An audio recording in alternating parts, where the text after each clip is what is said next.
బీజేపీకి రామ్ రామ్ చెప్పిన ఎమ్మెల్యే రాజా సింగ్, మీరు వద్దు మీ పార్టీ వద్దు అంటూ దండం పెట్టిన రాజా సింగ్, నిత్యం అవమానాలతో పార్టీలో కొనసాగలేనన్న రాజా సింగ్, బీజేపీకి గుడ్ బై చెప్పిన రాజా సింగ్ నెక్స్ట్ దారిటు కాంగ్రెస్ ను అక్కును చేర్చుకుంటాడా లేక బీఆర్ఎస్ ను ముద్దాడతాడా? రాజా సింగ్ ఇప్పటికే టచ్ లో ఉన్న ఆ నేతెవరు? తెలుసుకోవాలంటే ఈ వీడియో చివరి వరకు చూడండి.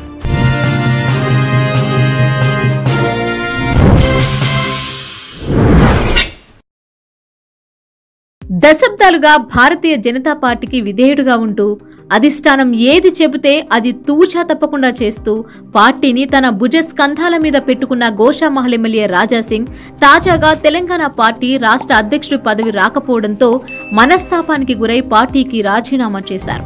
ఈ మేరకు తన రాజీనామా లేఖను రాష్ట్ర బీజేపీ అధ్యక్షుడు కిషన్ రెడ్డికి పంపించారు.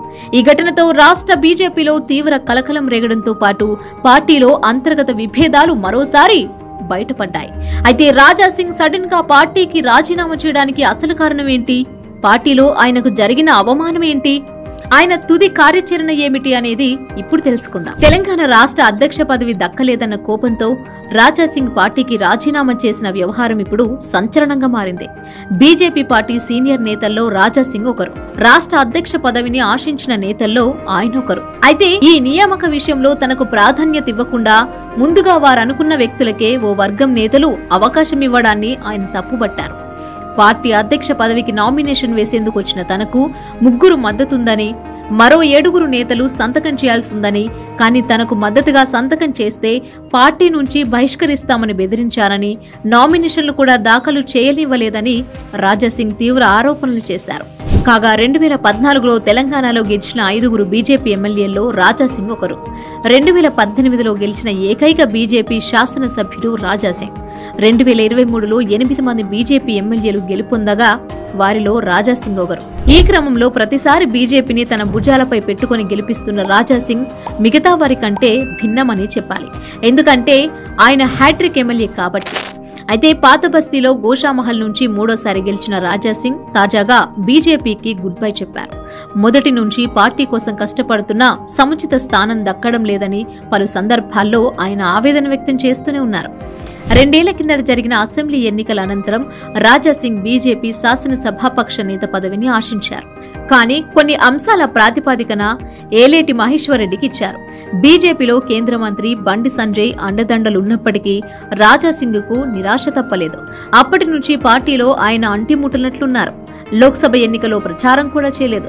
హైదరాబాద్ నియోజకవర్గంలో మహిళను నిలిపినా మద్దతు కూడా ప్రకటించలేదు. మరోపక్క రాజా సింగ్ గత కొద్ది కాలంగా చేస్తున్న వ్యాఖ్యలు అటు రాష్ట్ర నాయకత్వాన్ని ఇటు పార్టీ హైకమాండ్ ను తప్పుబట్టేలా ఉన్నాయి. పార్టీకి నష్టం చేస్తున్న వారిపై కేంద్ర ప్రభుత్వం ఎలాంటి చర్యలు తీసుకోవడం లేదని పదే పదే ఆయన విమర్శించిన సందర్భాలు ఉన్నాయి.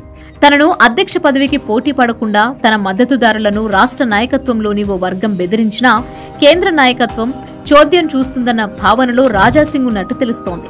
పలుకుబడి ఉన్నవారికి తప్ప తనలాంటి నేతలకు, నిజమైన కార్యకర్తలకు గుర్తింపు లేదన్న భావనను పలుమార్లు రాజా సింగ్ స్వయంగా తెలియజేశారు. ఈ క్రమంలోనే తాజాగా తెలంగాణ పార్టీ రాష్ట్ర అధ్యక్ష పదవి రాకపోవడంతో తీవ్ర మనోవేదనకు గురైన రాజా సింగ్ ఏకంగా పార్టీకి రాజీనామా చేశారు.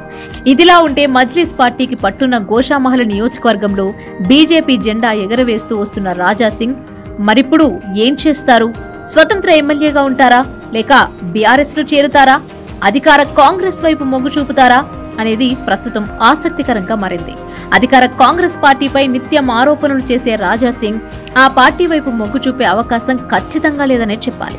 అయితే రాజా సింగ్ వ్యవహారం చూస్తుంటే బీఆర్ఎస్ వైపు మొగ్గడానికి అవకాశాలున్నట్లు తెలుస్తోంది. కేటీఆర్ తో ఆయనకు మొదటి నుంచి ఉన్న స్నేహం కారణంగా బీఆర్ఎస్ లో చేరుతారు అనే వార్తలు రాజకీయ వర్గాల్లో చక్కర్లు కొడుతున్నాయి. ప్రస్తుత పరిస్థితులు చూస్తుంటే ఇక జన్మలో కాంగ్రెస్ అధికారంలోకి వచ్చే అవకాశాలు కూడా కనిపించడం లేదు. దీంతో బీఆర్ఎస్ లో చేరే అవకాశాలు ఎక్కువగా ఉన్నాయి. ఏదేమైనా రాజా సింగ్ రాజీనామా వ్యవహారం ప్రస్తుతం పార్టీలోనూ తెలంగాణ రాజకీయాల్లోనూ హాట్ టాపిక్ గా మారింది. బీజేపీ రాష్ట్ర శాఖలో అంతర్గత పోరు నెలకొందన్న వార్తలను ఈ రాజీనామా స్పష్టం చేస్తోంది. రాజా సింగ్ వంటి నేతలను బుజ్జగించి పార్టీ లైన్లో నడిపించేలా చేయడంలో సమన్వయ లోపం కనిపిస్తోంది.